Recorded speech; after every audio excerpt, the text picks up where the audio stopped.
Salah besar karena waktunya sudah sangat singkat. Bahasanya seperti apa? Ladang itu sedang menguning, tetapi penuainya sibuk dengan urusan di dalam. Gusti Yesus, orang janji. Haleluya, Sobat UM. Malam ini Wandi ada di Gresik Krian, kala dhisik di Iren. Di depan saya ada Bang Jimmy. Shalom. Halo. Iya. Bagaimana? Sehat, sejahtera, bahagia? Amin. Ini lihat saya sehat. Oh, ini aran nih kan kamu lihat kali yang urip mulya. Malam-malam begini paling enak ngobrol apa Pak Jimmy? Oh, Bang Jimmy, ngobrol santai apa maksudnya? Ya, coba terserah Pak Wandi. Oh, Apa kira-kira yang cocok kita bahas? yes. Khususnya menyangkut kekristenan lah. Ya. Kekristenan ya. istilahnya. Oke. Ya, oke. Kalau gini, bermusik atau memuji Tuhan di gereja itu sebuah pelayanan atau kewajiban. Nah, silakan. Oh, pertanyaan yang keren ya. Pertanyaan yang keren. Nah, kebetulan saya pemusik, Yes. dan saya memulai permainan musik itu di gereja. Di gereja selama bertahun-tahun, dan kira-kira seumur saya bisa main gitar, itu saya sudah aktif di gereja. Walaupun dia di luar ya, kadang-kadang saya juga disebut musisi jalanan. Gereja sudah, Tapi sudah gereja berapa? Nah, Usia berapa Pak Jimmy? kalau saya bisa main gitar itu kira-kira kelas 4 SD lah. Itu tapi zaman dulu bukan gitar. Itu tahun 80-an itu apa sebutnya? Ukulele ya. Oh, ukulele. Ukulele. Yang mulai dari situ Gitar kecil, ya, gitar kecil, lalu saya main gitar elektrik itu kira-kira tahun 2000-an 2002. 2002. 2003. Nah, Dari gereja ke gereja. dari gereja ke gereja, dan karena kebetulan kita di Surabaya, jadi ada berapa gereja yang sudah saya lewati lah istilahnya. Jadi dari gereja ini pindah ke gereja ini, tapi pindah bukan karena bermasalah loh ya, bukan buat masalah loh ya. Pindah itu karena ya istilahnya saya bantu dalam yang orang katakan pelayanan maksudnya. Iya. Oke. Nah, sehingga tahun 2004 kira-kira saya sudah aktif di gereja di dalam urusan musik. Urusan musik, sehingga Tuhan juga percayakan kepada saya bisa main piano, bisa main bass, dan orang bilang spesialnya di gitar. Gitar. Dan ada hampir semua aliran musik saya kuasai. Ya, itu puji Tuhan. Dan mungkin cara Tuhan memakai saya di situ, sehingga saya harus jadi berkat. Berkat. Contoh istilahnya, mungkin saya mainkan lagu ini dalam bentuk jazz misalkan, sehingga yang penikmat jazz itu bisa melihat, oh ya ternyata musik rohani bisa dibuat jazz. Atau ini saya ubah jadi musik rock, atau musik metal malah, gitu, musik reggae, musik blues dan country dan lain-lain. Nah, panutannya waktu itu siapa? Zaman saya masih tahun 2000-an itu, dulu saya pertama saya ngikuti, ini khusus gitar ya, khusus gitar itu saya ngikuti salah satu gitaris namanya John Petrucci, gitarisnya Dream Theater. Ini band metal progresif, tapi setelah itu saya bosan. Bosan, lalu saya ngikuti lagi yang lain, dan mungkin itu jiwa saya, sehingga saya tidak suka satu aliran saja. Kalau John Petrucci kan metal. Lama-lama saya bosan karena saya suka blues juga, saya suka country juga, saya juga suka jazz, saya juga suka Latin, saya juga suka musik etnik. seperti Jawa, Batak, Ambon, Papua, India, Arab. Nah itu saya suka. Nah sehingga kolaborasi itu saya mulai kerjakan kira-kira 6 tahun yang lalu. Saya kerjakan, saya perlu teknik. Ini teknik jazz itu totalnya seperti apa sih? Oh, di dalam jazz itu ada fusion, ada groove, ada bossa, ada lagi yang namanya soul, atau yang lain-lain. Saya coba pelajari dan puji Tuhan, saya bisa menguasai. Bisa menguasai. Terus yang Ya bisa ikuti saya di YouTube lah mungkin teman. Oh ada. Ya, YouTube saya Jimmy Charles. TikTok saya juga sama TikTok saya juga. Jimmy Charles. Iya. Lah dari bermusik di gereja, terus memahami musik di gereja itu sebuah pelayanan atau ini memang kewajiban sih bagiku, bagi Jimmy Charles? Saya perlu jelaskan. Ya. Bertahun-tahun saya ada di dalam gereja, bermain musik di dalam gereja, dan mata saya melihat apa yang ada di dalam gereja. Maaf kata bahwa gereja itu sudah bagus, tetapi masih paling banyak kumpul di dalam. Kumpul di dalam. Lalu menganggap itu, iya. Jadi kumpul di dalam itu seperti ini. Kalau memuji Tuhan, bermain musik, khotbah, dikatakan pelayanan. Pelayanan. Bagi saya it's okay, itu sudah keren bagi saya. Tetapi setelah bertahun-tahun mata saya melihat ini pelayanan ini atau kewajiban. Wah, terusik. Iya kan, saya mikir karena bertahun-tahun saya juga terlahir secara Kristiani, orang Kristen gitu.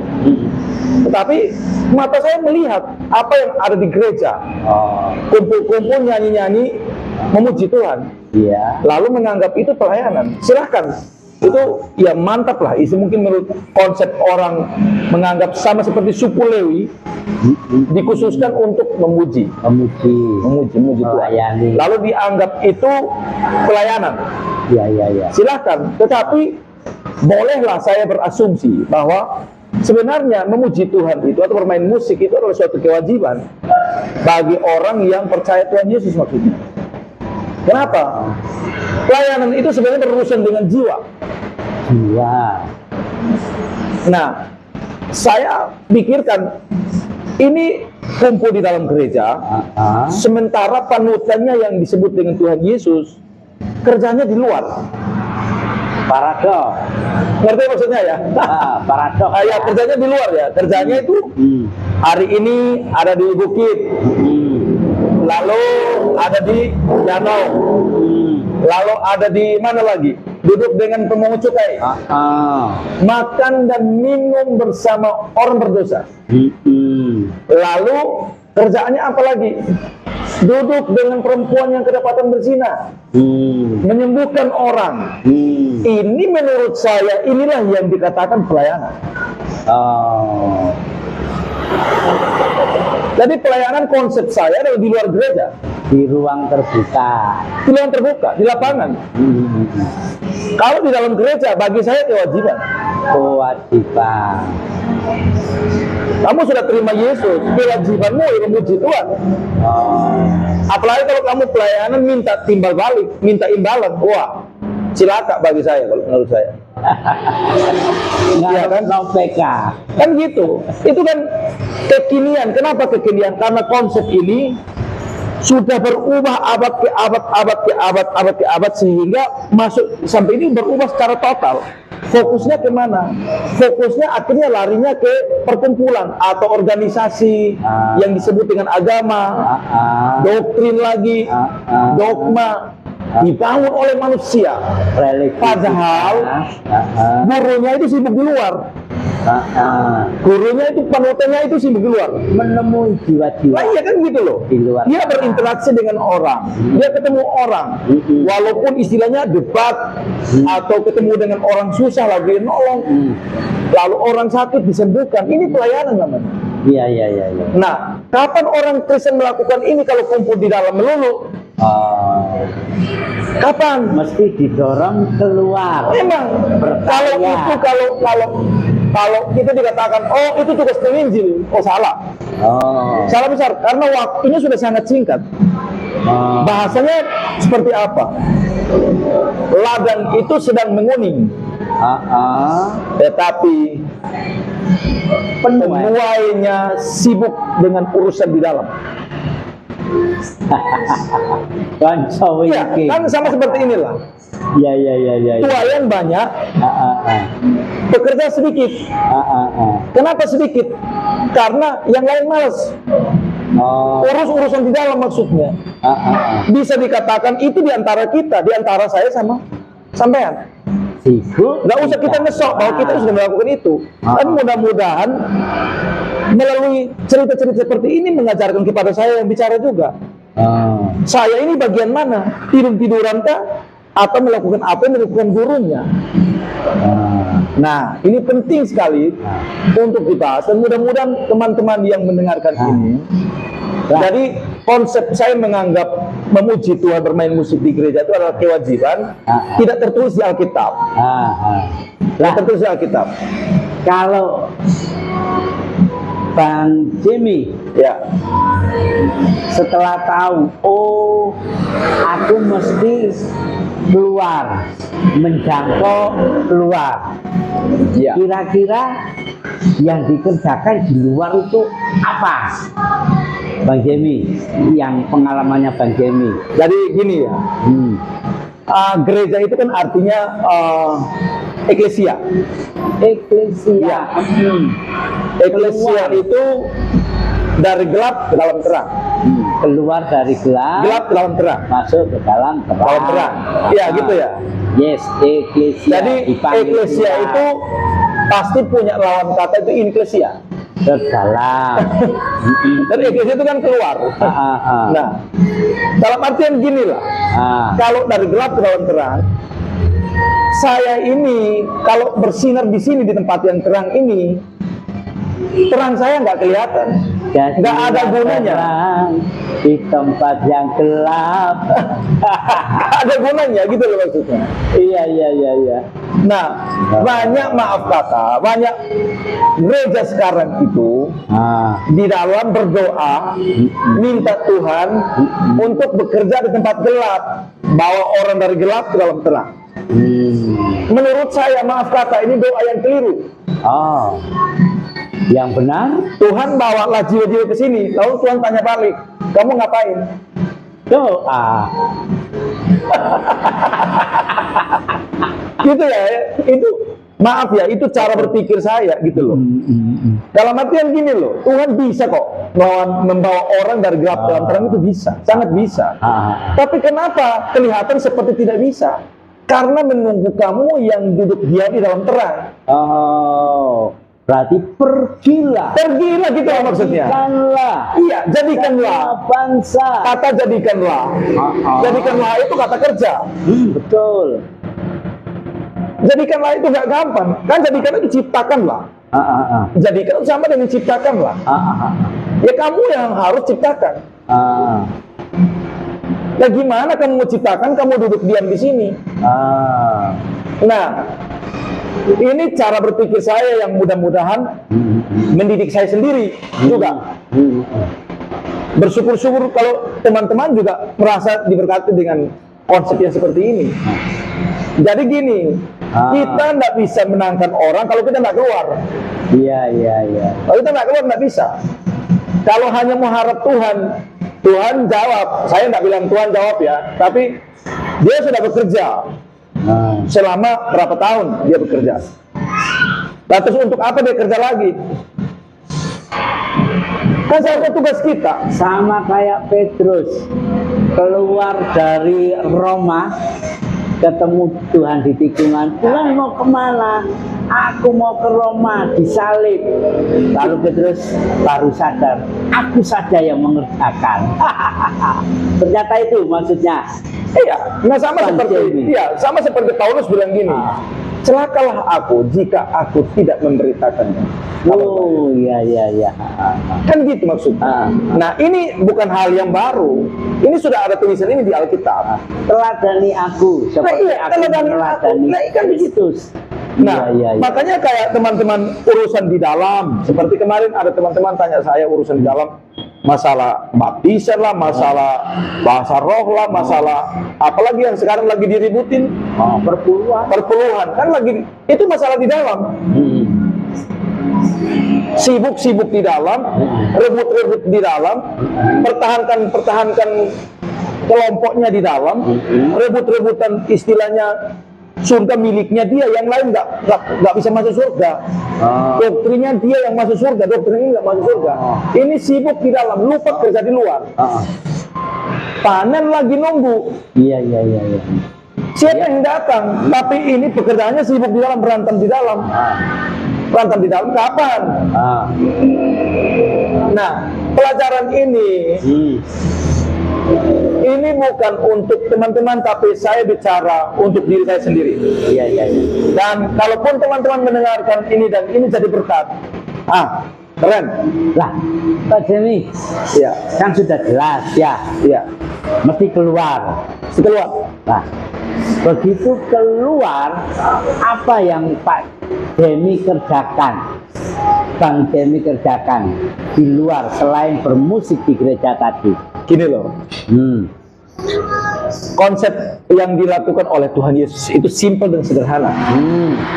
Saya pernah mengatakan, misalkan Tuhan Yesus itu kan dia perhatikan baik-baik. Injil itu kan ada 4. Yes. Ya, baca baik-baik, kesehariannya ngapain? Ngapain aja, nggak perlu saya ngomong, orang pasti ngerti dia ngapain. Nah, seharusnya saya seperti itu. Meneladani yang Meneladani yang dilakukan oleh Kristus. Lah saya ngomong gini, saya mencintai Tuhan. Tuhan Yesus ngomong gini loh. Orang yang mencintai aku adalah orang yang melakukan perintahku. Nah, kalau kita ngotot aku mencintai Yesus, tapi nggak melakukan apa yang dilakukannya dia, bohong.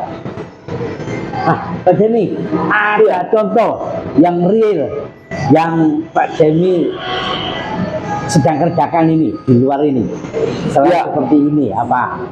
Jadi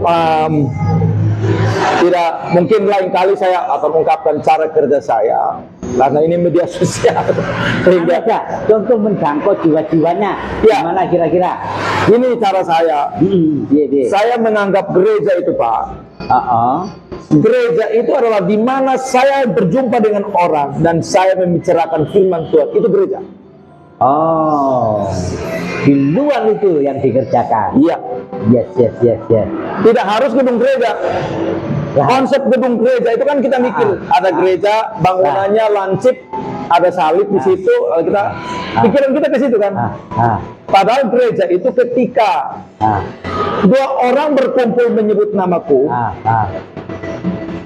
aku hadir. Jadi kehadiran Tuhan itu tak harus di gereja. Ada 2 konsep yang Tuhan sebutkan. Tuhan Yesus itu keren.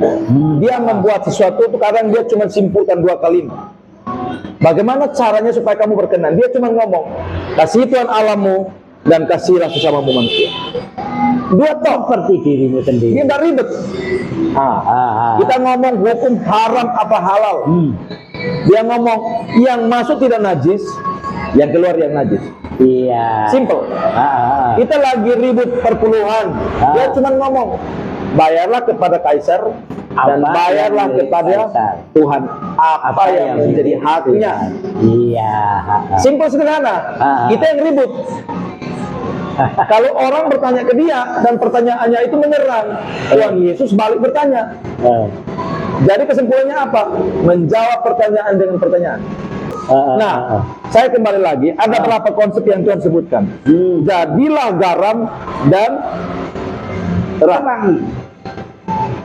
Coba kita cek, ada apa dengan garam? Ada apa dengan terang? Periksa baik-baik. Garam itu kalau dibuang ke laut rasanya apa? Hambar. Makanya dia jelaskan di situ. Lautnya dengan asin. apa diasinkan lagi? Dia menjadi tawar. Nah kan jelas pelajarannya. Nah, Orang Kristen itu kan kelihatan melalui buahnya.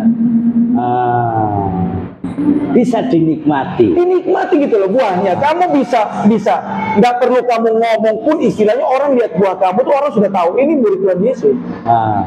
Kan lihat buahnya. Nah, bahasa ini untuk kita semua termasuk saya. Saya buah, saya apa rasanya ini? Harusnya kan saya berbuah gitu kan. Kalau tidak berbuah, Tuhan bilang potong aja, buang ke dia tidak berguna, potong aja dan dibuang ke api. Dia seperti ranting yang tidak berbuah, ngapain juga dia nempel, potong aja dan buang ke api. Ini kan celaka. Jangan sampai tidak berbuah. Nah, buah kita inilah yang akan dipetik oleh orang untuk dimakan. Lah, pernah enggak Pak ngalami orang salah sangka, salah paham sehingga konyol? Kita maunya menceritakan sang terang, atau kita mau jadi terangnya. Ternyata orang itu beda. Ya, sering lah, karena begini, itu sudah masuk dalam urusan hal-hal pribadi. Bisa dikatakan orang apologetik atau apa gitu. Nah, saya ngapain saya masuk ke situ? Karena gini loh. Kalaupun istilahnya saya ngomong, lalu orang itu ngajak saya berdebat, dan debat gak ada akhir, sama seperti dia debat kusir. Menurut saya buang waktu. Saya buang waktu. Gak usah dilayani. Gak usah. Karena sampai matahari terbenam pun gak bakalan. Saya buang waktu. Saya buang waktu. Karena gini lah, kadang-kadang saya agak sedikit melenceng. Saya sok kalah. Ya sudah bro, saya kalah ya bro. Tapi dalam artian kalau orang yang lain yang menilai saya, dikira saya kalah.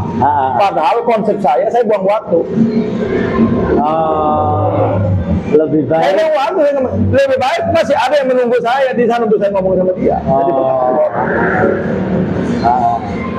Itu cara berpikir saya, sehingga dimanapun saya berada, waktu ini saya perhatikan, waktu ini jalan terus. Gak mungkin saya balik ke umur 2 tahun, gak mungkin saya balik ke umur 13 tahun, gak mungkin.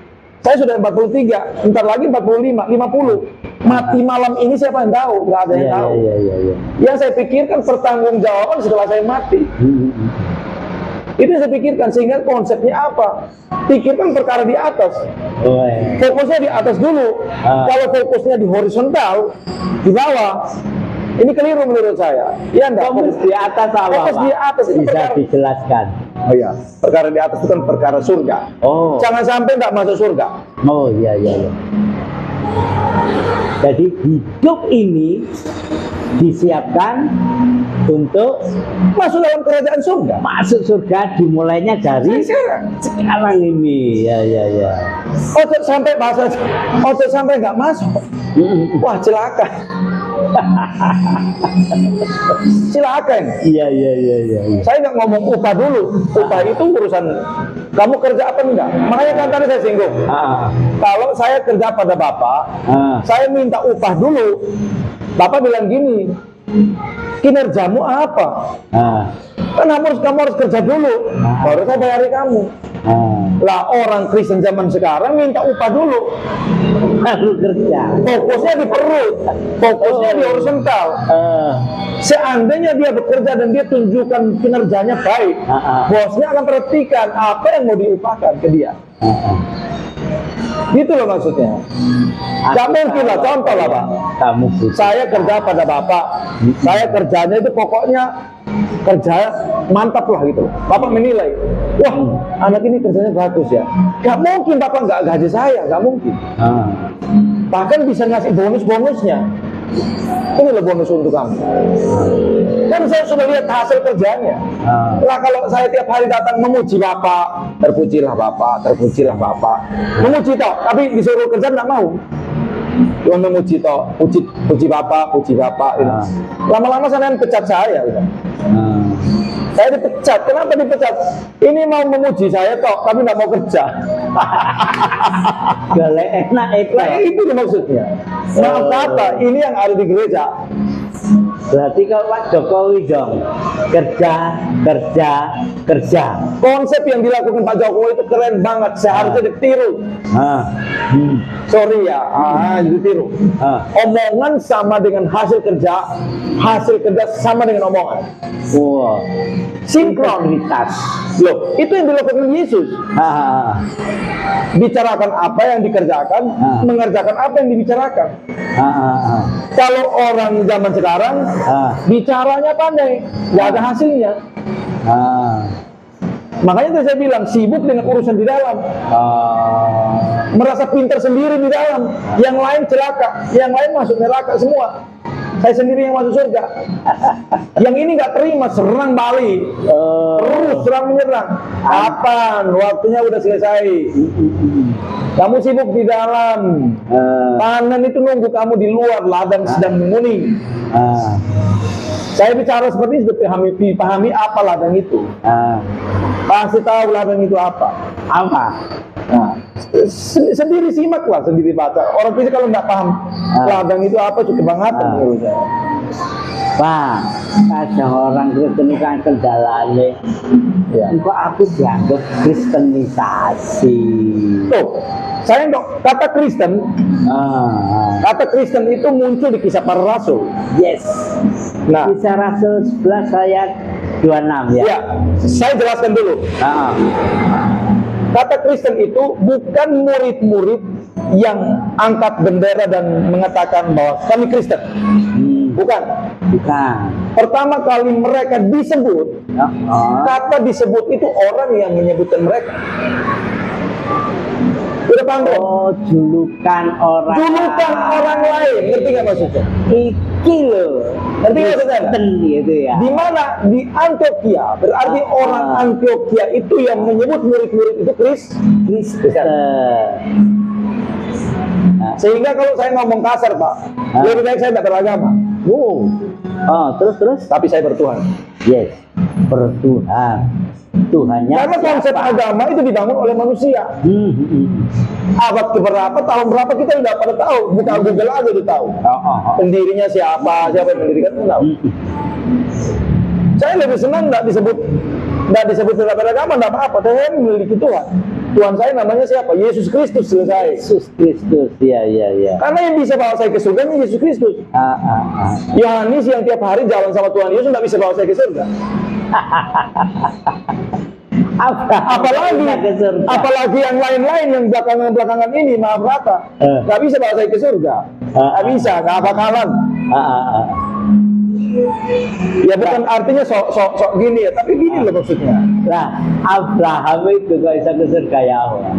Ini loh, Abraham itu nggak beragama, nggak ber-KTP, gitu ya.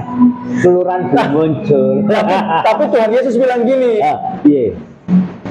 Lazarus duduk di pangkuan Bapak Abraham. Itu posisinya di mana? Di surga. Di surga. Lah nggak beragama tapi masuk surga. Ya Allah. Orang sekarang beragama klaim diri masuk surga. Nggak tahu, belum tentu masuk surga. Itu cara berpikir saya. Saya lebih baik dari seperti Abraham kekinian lah. Salah apa lah. Itu loh. Fokus hidup kita surga. Iya. Maka yang kita kerjakan di sini adalah pekerjaan-pekerjaan surga. Karena kita ini adalah warga negara surga dalam Kristus Yesus Tuhan. Amin. Ayo, sobat UN. Jangan di dalam saja, yuk kerja buat Tuhan, selalu Manise. Nah, orang kalau nyanyi itu kan keren toh, loncat-loncat, pagi-pagi suara, tapi nggak mau kerja. Ayo mulai sekarang gitu ya, kerja, ya. Mulai sekarang kerja. Kan gue bilang saya nyanyi udah kerja, itu nggak kerja. Belum kerja. Saya main musik itu nggak kerja. Belum. Nah. Kerja itu seperti yang Kristus lakukan. Hari ini ada di Kapernaum, besok di bukit. Dia sedang menyembuhkan orang. Dia ada di danau. Itu di gedung apa di luar? Di luar. Dalam artian bukan saya meniadakan gedung gereja. Silakan. Tetap silakan Untuk kita wajib Iya. datang. silakan karena itu sudah dibangun. Yes. Sudah dari awal sudah dibangun oleh bapak rohani katanya. Silakan. Saya juga nggak istilahnya nggak ekstrim dikatakan oh ini agama ini. Nah, saya nggak urus agama gitu loh. Tapi gurumu kerja di luar, kamu sibuk di dalam. Yes, ayo Gak kita sinkron, teladani gak sinkron, gak Yesus. kerjasama. Kita teladani Kristus, Iya. kita kerja untuk Kristus, banyak jiwa dimenangkan, surga penuh dengan kemuliaan. Amin. Bang Jemi, Jadi kesimpulannya, silakan. jadi terang itu bukan hanya tugas penginjil, Yes. tugas semua orang. Jadilah terang. Istilahnya gini lah. Dalam diri kita itu akan menunjukkan siapa Kristus. Iya. Katon Yesus sih. Iya kan gitu. Lain daripada saya cinta Yesus, tapi nggak melakukan apa yang dikerjakan oleh Tuhan Yesus. Ya saya mendustai diri sendiri. Berbohong. Ayo, kerja ya. Bang Jemi, terima kasih banyak. Terima kasih Pak. Terima kasih banyak sharingnya. Tuhan berkati. Sampai ketemu lagi. Salam buat Salam, beliau. teman-teman yang lain. Beliau.